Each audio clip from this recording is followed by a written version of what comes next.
નમસ્તે વિદ્યાર્થી મિત્રો, સરસ્વતી ગ્રુપ ઓફ એજ્યુકેશન દ્વારા આયોજિત ડિસ્ટન્સ લર્નિંગ સિસ્ટમમાં તમારું સ્વાગત છે। ધોરણ 11 આંકડાશાસ્ત્રના અભ્યાસની સફરમાં તમારી સાથે છે રવિ સર। તો આજે આપણે ધોરણ 11 ની આંકડાશાસ્ત્રની સફર કરીએ છીએ। પ્રથમ લેક્ચર છે અને અગાઉના લેક્ચરમાં તમે થોડી માહિતી આ વિષય માટે જોઈ ચૂક્યા છો। ગાણિતિક પદ્ધતિઓમાં આગળ જઈએ છીએ, આપણે થોડી ગાણિતિક પદ્ધતિમાં ઉતરીએ છીએ। એ પદ્ધતિના નામ સુધી પહેલા જાતે પહોંચી, પછી આપણે એની પદ્ધતિઓની રીત શીખવાના છે। હવે હું તમને એક નાનકડી વાત કરું છું, તમારે એની ઉપર રહેલા મહત્વના ભાગ જે છે એનું જાતે વિચાર કરીને વિવરણ કરવાનું છે। શું બનતું હશે વિચાર કરો। એક રૂમની અંદર જે સેન્ટ્રલ એસી વાળો રૂમ છે, એની અંદર આપણી પાસે 10 વ્યક્તિઓ બેઠેલા છે અને આ 10 વ્યક્તિઓ જે છે એક જુદી જુદી ખુરશી પર પરંતુ એક લંબચોરસ મોટા ટેબલની ફરતે ગોઠવાયેલા છે। અને હવે આ એક કોઈ નાનકડી વાત ઉપર ચર્ચા કરે છે, ત્યારે એમાંથી એક વ્યક્તિએ પ્રશ્ન પૂછ્યો કે અત્યારે એસી માં દેખાતા ટેમ્પરેચરના આંક નોટ કરીએ તો એક વ્યક્તિએ એસી ની સામે જઈ અને જોયું તો ત્યાં તો ફક્ત આંક એને દેખાતા હતા 28 અંશ સેલ્સિયસ। પરંતુ એમાંથી બીજા બે ત્રણ વ્યક્તિઓ પ્રશ્ન પૂછી ઉઠ્યા, શું ખરેખર આ 28 અંશ સેલ્સિયસ ટેમ્પરેચર જે તમને દેખાય છે એટલું છે? તો બધા થોડીક વાર તો ચોંકી ગયા, આ શું વાત કરે છે? એક જ રૂમમાં આપણે બધા બેઠા છીએ 10 વ્યક્તિઓ અને જુદા જુદી જગ્યાએ આપણે ખુરશી પર એક લંબચોરસ ટેબલની સાથે જોડાઈને બેઠા છીએ, તેમ છતાં આ વ્યક્તિ એમ કહે છે કે 28 અંશ સેલ્સિયસ અહીંયા ટેમ્પરેચર છે કે નહીં? તો અહીં થોડીક વાર બધા વ્યક્તિઓ વિચાર કરી અને એનો પ્રત્યુત્તર આપે છે। ઘણા એવું કહે છે હા, ઘણા એવું કહે છે ના। તો અહીં તમે પણ વિચારો તો શું ખરેખર એક જ રૂમની અંદર એક સેન્ટ્રલ એસી હોય તો બધા વ્યક્તિની આસપાસના વાતાવરણમાં શું એક જ સરખું તાપમાન હશે? ખરેખર વિચારશો તો નહીં જ હોય। અહીં પરિસ્થિતિ અને સ્થળને આધારે તાપમાન જુદા હશે એવું તમે જાણો છો।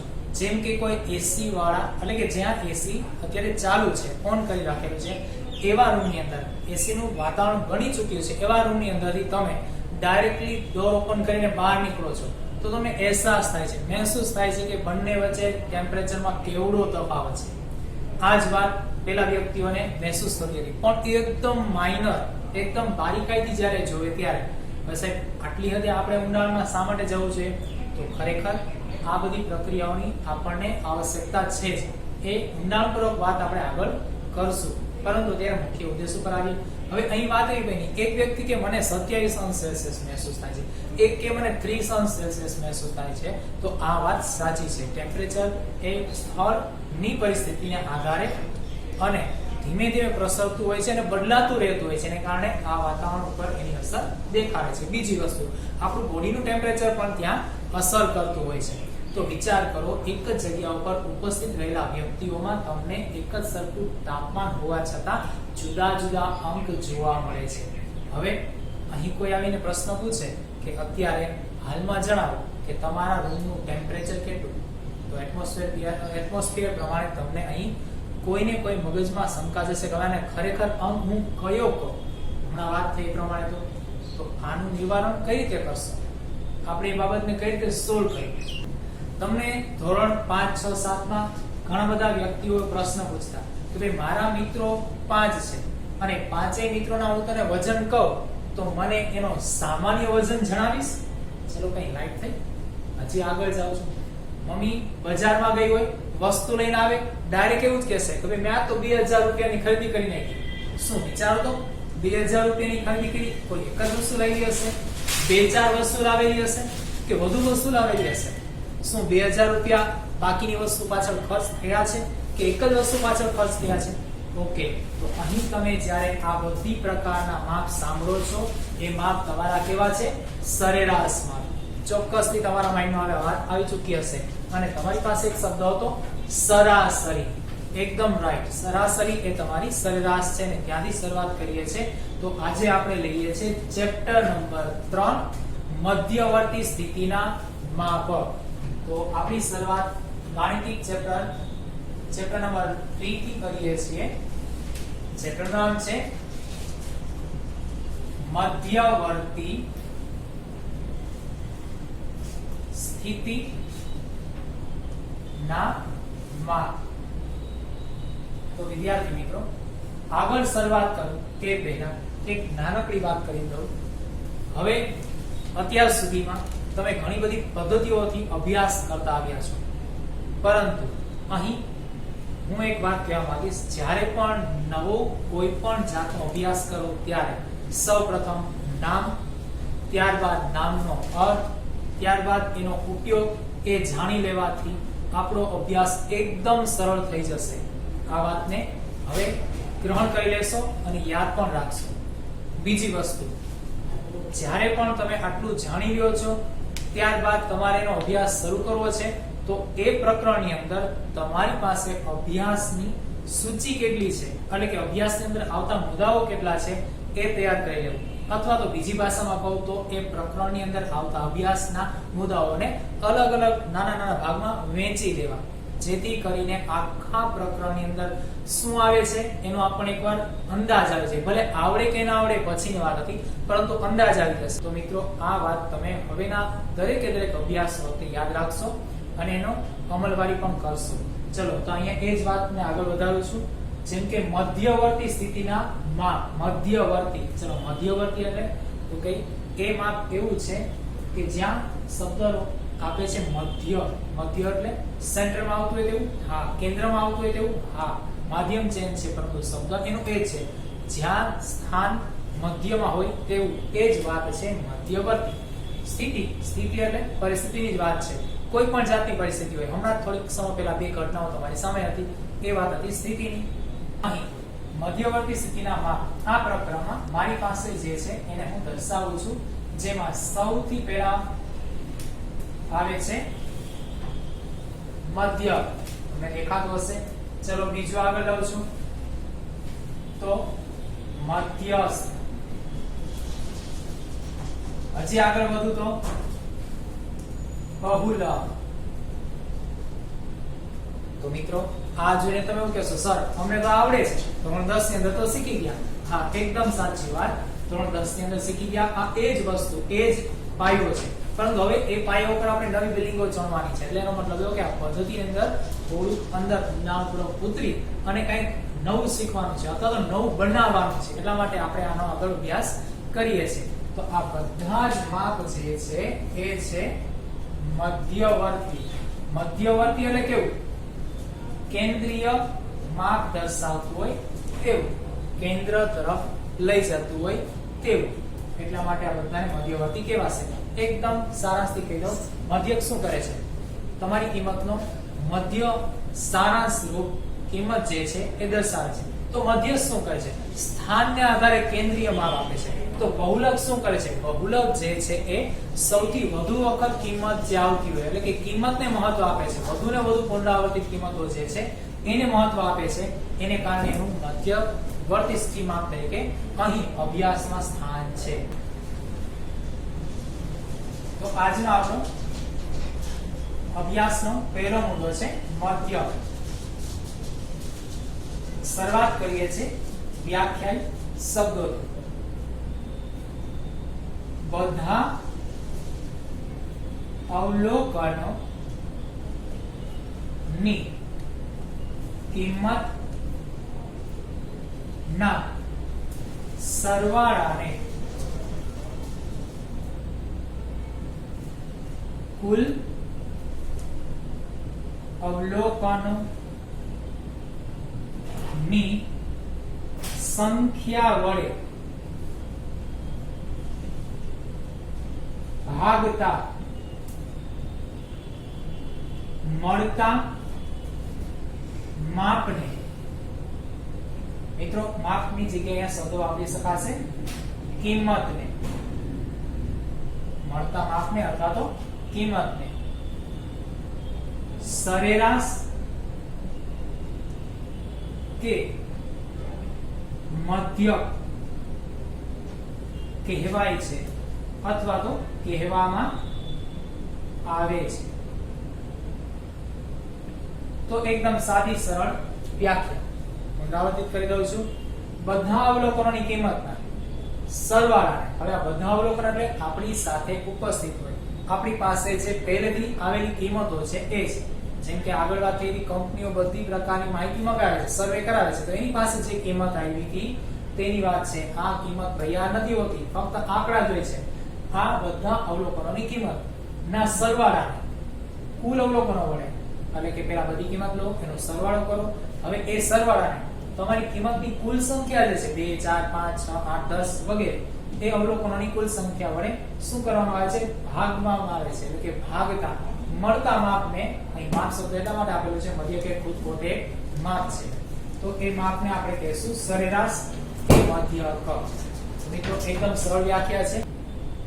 તો અહીં આપણે એકવાર સૂત્ર તારવી લઈએ છીએ. સૂત્ર ઘણા બધા છે, પરંતુ આપણે ધીમે ધીમે આગળ વધીએ. જેમાં સાદું સૂત્ર લઈએ જે સરાસરી વાળું હતું, જેને તમે ટૂંકમાં લખી શકો છો સિગ્મા x છેદમાં n. આ સિગ્મા x એટલે શું છે? તો કે સિગ્મા એટલે થશે સરવાળો અને x એટલે કોઈ પણ અવલોકન જે ચલ કિંમત ધારણ કરી શકે તેવો ચલ, એ અવલોકન x તરીકે લઈએ છીએ અહીં, એટલા માટે સિગ્મા x, જેને હું દર્શાવી શકું છું વિસ્તરણ તરીકે x1 x2 x3 x4. આ રીતે જેટલા અવલોકનો આવેલા છે એને આપણે પ્રાકૃતિક સંખ્યા n સુધી આપી દઈએ. xn છેદમાં આવી જશે સ્મોલ n. n કોણ છે? n છે અવલોકનોની કુલ સંખ્યા. તો અહીં લખી નાખું હું, જ્યાં સિગ્મા એટલે થશે સરવાળો. x કોણ છે મિત્રો? અવલોકન જેનો ચલ છે. જ્યારે n કોણ છે? અવલોકનની કુલ સંખ્યા.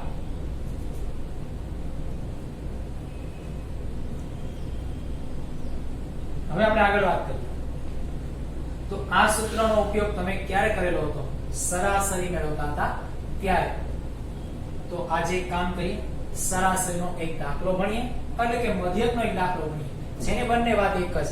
સૌથી પહેલા પ્રાથમિક ધોરણોથી જે અભ્યાસ કરતા આવેલા હતા એનું નામ હતું સરાસરી, અને એનું નામ બદલી અને હવે થઈ ગયું છે મધ્યક. તો ખરેખર એ પણ મધ્યક હતો, પરંતુ મધ્યકની શરૂઆતની કિંમતો મેળવવા માટેની એ પહેલી પ્રક્રિયા હતી. હવે એ પ્રક્રિયાને આપણે આગળ લઈ જશું અને આગળ ઉચ્ચ પ્રકારનો અભ્યાસ કરીશું. તો અત્યારે તમારી પાસે એક દાખલો આવે છે, થઈ જાવ તૈયાર. ચલો એક રકમ આપું છું, તો લઈએ છીએ ઉદાહરણ નંબર 1. illustration number 1. નીચેની માહિતી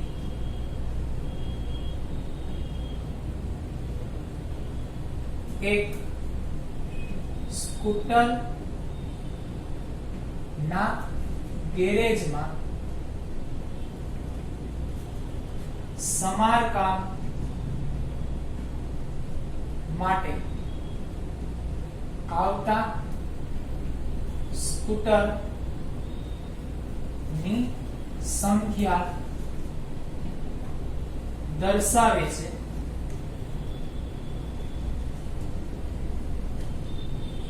જેનો ઉપયોગ કરી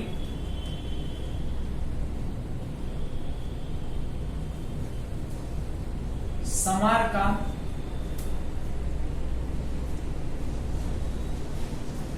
થતા સ્કૂટર ની સંખ્યાનો મધ્યક મેળવો.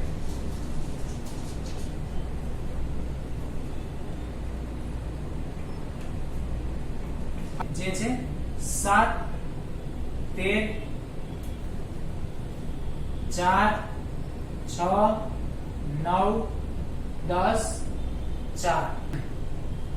તો પહેલા એકવાર ઉદાહરણની રકમ વાંચીશ. નીચેની માહિતી એક સ્કૂટરના ગેરેજમાં સમારકામ માટે આવતા સ્કૂટરની સંખ્યા દર્શાવે છે. જેનો ઉપયોગ કરી સમારકામ થતા સ્કૂટરની સંખ્યાનો મધ્યક મેળવો. અહીં છે 7 13 8 4 6 9 10 અને 4. તો તો મિત્રો અહીં આપેલી કિંમતોમાં આંકડાકીય કિંમત કાઢી જેનો ઉપયોગ કરું છું. તો સૌપ્રથમ અહીં અવલોકન તારવીશ. ચલો આ વાત ઉપર તમને એક નાનકડી સૂચના આપી દઉં અને એને ખાસ ધ્યાનમાં લેશો. હવે આપણે ખાસ કરીને આપણા દૈનિક કાર્યમાં એટલે કે આપણે જ્યારે કોઈ પણ નાનું મોટું કામ કરીએ છીએ, અભ્યાસની વાત નથી થતી, ફક્ત ઘણા બધા કાર્યની વાત થાય છે, એમાં આજનું આપણે એક નાનકડું સૂચન સાંભળી અને એને અનુસરીશું જે જીવનમાં ઘણું બધું કામ આવે છે. તો આજની મહત્વની વાત પણ આજ છે એવું માની શકો છો તમે. મિત્રો આજથી આપણે એક શીખવાની અને એને અમલવારી કરવાની કોશિશ કરીશું. શું? અવલોકન. ચલો આ અવલોકન શું છે? અવલોકન એટલે કોઈ પણ વસ્તુ, વાત, બાબત કે ઘટનાને નિરીખીને જોવાની ઘટના, એને આપણે કહેશું અવલોકન. સામાન્ય ખરેખર એના પરિણામો તમને આગળ જો અમલવારી કરી ચૂક્યા છો તો જોવા મળશે જ. કારણ એ છે અવલોકનથી તમને એ કોઈ પણ ઘટના, વાત, બાબત, અભ્યાસ હોય તો રકમ, દાખલો, કોઈ પ્રશ્ન, એનો ઉકેલ લાવવા માટેની દેશી ભાષામાં કહીએ તો આપણે સૂઝ પડે છે એવું કહી શકાય. અને આપણે સામાન્ય ભાષામાં વાત કરીએ તો એનો ઉકેલ કેમ લાવો એનું આપણા માઇન્ડમાં ક્યાંક ને ક્યાંક રસ્તો જે છે એ મળે છે જો આપણે અવલોકન કરતા શીખી જઈએ તો. અને એ કોઈ રાતોરાત આપણામાં આવી જતું નથી. એના માટે આપણે આજથી જ શરૂઆત કરીએ. જો કોઈ બાબત, કોઈ ઘટના, કોઈ ચિત્ર આપણે જોઈએ છે ત્યારે એને બારીકાઈથી નિહાળવાની કોશિશ કરીશું. એટલે આપણને શું થશે? અવલોકન કરવાની વૃત્તિ આપણામાં આવી જશે. તો મિત્રો આજનું તમારું ધોરણ 11 નું આ લેક્ચરનું મહત્વ જે છે એ મુખ્ય વસ્તુ છે અવલોકન કરવું. તો રકમની અવલોકન રચના કરવી જરૂરી રહી. અહીં આપણને વાત આપેલી છે શેની? સમારકામની. હા, શેનું સમારકામ કરીએ છીએ? સ્કૂટરનું. અને સ્કૂટરનું સમારકામ કરીએ છીએ ત્યારે આપણે કરવાનું શું છે? તો કે સમારકામનો મધ્યક મેળવવાનો છે. જો આપણે આટલું અવલોકન કરી લઈએ તો રકમ શું કહેવા માંગે છે એ આપણને સમજાઈ જશે. ચલો મધ્યક મેળવવાનો છે, પણ શેનો એ પણ યાદ રાખવું. અહીં કીધું છે સ્કૂટરની સંખ્યાનો. તો મિત્રો સ્કૂટરની સંખ્યા એ આપણો ચલ છે. ચલ એટલે હમણાં જ જોયું x.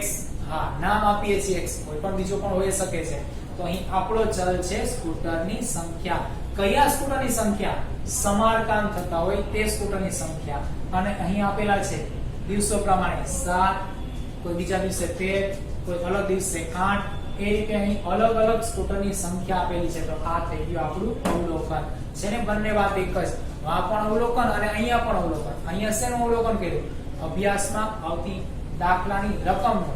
અને એ જ વસ્તુ આપણે વ્યવહારિક જીવનમાં કરી શકીએ છીએ. માનો કે આપણે હવે આ વસ્તુ અભ્યાસ કરી ચૂક્યા હોય તો ક્યારે કોઈ ગેરેજ પાસેથી નીકળીએ તો અવલોકન કરશે કે કેટલી ગાડી ત્યાં પડી હતી, રિપેર કરવા આવેલી હોય કે કેટલી ગાડીનું રિપેરિંગ થઈ ગયું હશે. કદાચ આવું તમે કરતા હશો. મને ખબર છે કે તમારામાંથી ઘણા બધા વિદ્યાર્થીઓ ઘણું બધું પ્રકારનું અવલોકન કરતા હોય છે. અને એ અવલોકન એકદમ એને જીવનમાં ક્યાંક ને ક્યાંક કામ લાગે છે. કદાચ એ ઘટના તમારી સાથે બની ગઈ હોય છે, જે ઘણીવાર તમારી સાથે બનેલી ઘટના તમે બીજાને શેર કરતા હોય છો અને એને કામ લાગે છે. હવે ક્યારેક કોઈ અકસ્માત થઈ ગયો હોય ને એ સ્કૂલે જતો વિદ્યાર્થી ત્યાં ઊભો હોય, બની શકે એ વાત છે, બરોબર? તો એને શું કર્યું? અવલોકન કર્યું હશે. કેવું અવલોકન? કદાચ ચલો એક કઈ રીતે પડ્યો વ્યક્તિ છે તો બાઇક અથડાણું, ગાડી ભટકાણી વગેરે એને જોયું છે. બીજું ફટાફટ શું કરવું? તો એને આજુબાજુના વ્યક્તિનું કદાચ અવલોકન કર્યું હશે. કોઈ વ્યક્તિ કોલ કરે, પોલીસને બોલાવે, એમ્બ્યુલન્સને બોલાવે. આ ઘટના તમે યાદ રાખી હશે. શું પેલા કરાય? એમ્બ્યુલન્સને બોલાવાય. ચલો આ ઘટના તમારી અવલોકનનો એક ભાગ છે. પછી હવે કદાચ આજ આગળ પ્રક્રિયા લાઈફમાં થશે તો એ વિદ્યાર્થી જે છે ને પેલું કરેલું અવલોકન ત્યાં અપનાવશે. કઈ રીતે? સૌથી પહેલા દોડીને જશે એ ઘટના માટે, એ અકસ્માત માટે પોતે સહાયક બનશે. પહેલા પોતે શું કરશે? દર્દીને જોશે. બીજું એમ્બ્યુલન્સને બોલાવી શકે છે વગેરે. આવી બધી પ્રક્રિયાઓ એ તમારા અવલોકનનો એક ભાગ છે. વાત એકદમ નાની છે પણ ખૂબ જ મહત્વની છે. તો એ જ વાત અહીં લગાવી શકીએ છીએ. ચલો અવલોકન ગોતતા શીખી ગયા છે. તો દાખલો ગણીએ છીએ. અહીં છે 7, 13, 8, 4, 6, 9, 10 અને 4 જે આપણો x. તો અહીં જવાબ તૈયાર કરીએ છીએ. x કોણ છે? તો કઈ સમારકામ માટે આવેલા સ્કૂટર ની સંખ્યા. તો સૂત્ર મિત્રો બધાને આવડે છે કે મધ્યકનું, પરંતુ મધ્યક x બાર, તો અહીં x બાર સંકેત તરીકે લઈ સૂત્ર મૂકું સિગ્મા x છેદમાં n, પરંતુ હું પહેલા સરળ બનાવું છું એટલા માટે સિગ્મા x ને સરાસરીની રીતથી જ આગળ લઈ જાઉં તો બધા અવલોકનોનો સરવાળો, એટલે કે અહીં આપેલા 7 plus 13 plus 8 plus 4 plus 6 plus 9 plus 10 અને પ્લસ 4, ઓકે થશે છેદમાં n. n એટલે શું છે કે n અવલોકનોની સંખ્યા કેટલી છે 1 2 3 4 5 6 7 અને 8, તો છેદમાં મૂકી દઈએ છે 8. સાદુરૂપ માટે શું થશે બધાનો અંશનો અંકનો સરવાળો, જેમ કે 7 13 કરી નાખીએ તો કેટલા થાય છે તો કે 20 થાય છે.